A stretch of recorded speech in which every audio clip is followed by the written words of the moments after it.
From Kathy. Thank you for all of your hard work. I listen to your show daily. Thank you, Kathy. It's my number one trusted news source. Yes.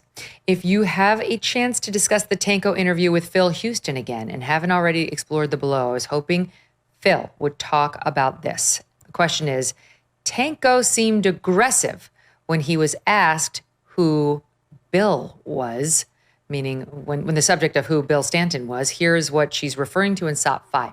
The way I see it is we're trying to provide them with closure. You can help us do that, and with some comfort, and just figuring out what the story is. This is big shot lawyer here, ain't it?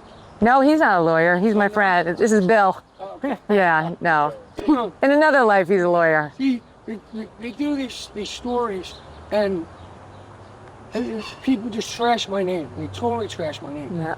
You know what I mean? I was involved with a lot of illegal activity back then. What did you make of that, the focus on Bill, who he raised, I didn't raise there, Phil?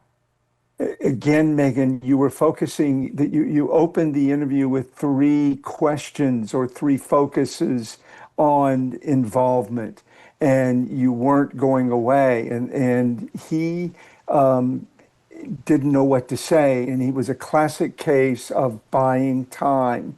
And he used the aggression also just in case Bill was when law enforcement.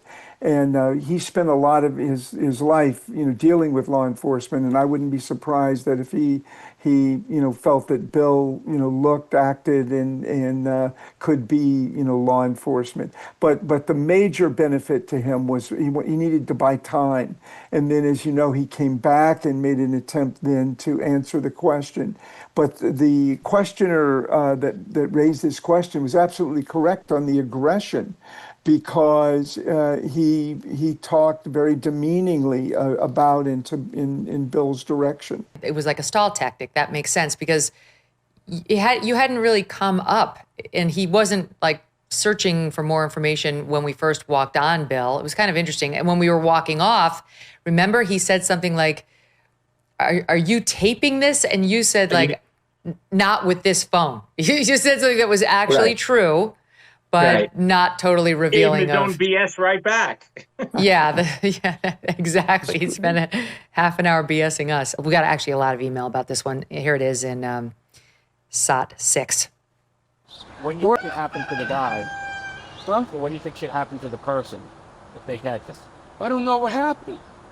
So, I mean, if it's a kidnapping or, God forbid, a homicide, motherfucker, Taylor sticking emails on. That jumped out at us too. I remember when Bill and I were walking off property, we were both like, holy shit, is that the thing about the death penalty? That came up. What about that one, Phil? Yes, the death penalty, again, is part of a convincing statement, and it's also part of this demon that he deals with all the time and worries about getting caught and worries that sooner or later all of this is going to become unraveled and his knowledge and our participation in it will come to light. And he's scared to death because, he knows, having been in prison, how serious these things can get, very quickly once the truth has been uncovered. And so he so fears the death penalty that he uses that as a convincing statement to enhance his answer and saying, I would never do something like that. I know, how bad the death penalty is. That was his. Yeah, it makes sense. I should state for the record, this is Phil's opinion, his expert opinion as a deception detection expert. Jersey denies all these claims, as you've heard. That it's true, because if you asked me, did you have any what involvement did you have in the disappearance of baby Lisa? My answer would be none. I came in after she was gone to report on it as a journalist, period. And even if some people had gotten to the point of saying, maybe Megyn Kelly did it, she was there on site in Kansas City, I still don't think my response would be, this is a death penalty case. I'm not talking like that.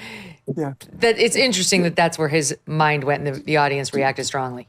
I have a question concerning part 4. You mentioned the parents finding a charge on their debit card for a name-changing service. There's no questioning or explanation of how the charge was on their card. Is this something I missed? Great work on all of your presentations. Bob is referring to this piece of part 4 of our Baby Lisa special. 1 month after Lisa went missing, Deborah and Jeremy found a charge on a debit card, $69.04, paid to a British company that called itself a name-changing service. Bob has a point. That one we should have closed that loop a little tighter there, because that is a big one. Like, wait, what? But I don't think we found anything more on it, Brian, right? Jeremy did not know and nothing came of it. Right. It's debit card fraud, which, happens. There's whoever took the phones and the baby did not take his debit card or a statement that had the number. So, and also, if it were Jeremy and Deborah, why would they be paying for a name changing service? So it's like, it really is a fuzzy. I mean, it's a dead end, and no matter which way you could go. Yeah, because if Jeremy or Deborah stole the baby, then one would presume they'd be with the baby. They'd be raising the baby. They didn't do that. That's not true. They were together, living in the same home up until very recently. So one wasn't scurrying about the world changing the baby's name so that she couldn't be identified as little Lisa. What will the effect of the sparring between President Trump and the Federal Reserve be? Can the Fed take the right action at the right time? Or are we going to be looking at a potential economic slowdown?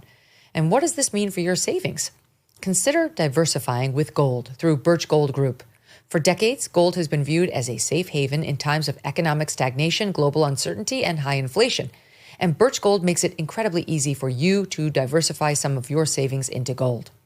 If you have an IRA or an old 401k, you can convert that into a tax-sheltered IRA in physical gold, or just buy some gold to keep in your safe. First, get educated. Birch Gold will send you a free info kit on gold. Just text MK to the number 989898.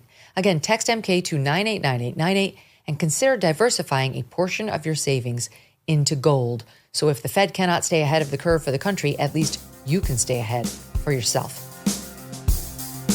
Thanks so much for watching. If you like what you just saw, hit the subscribe button for more clips and full episodes.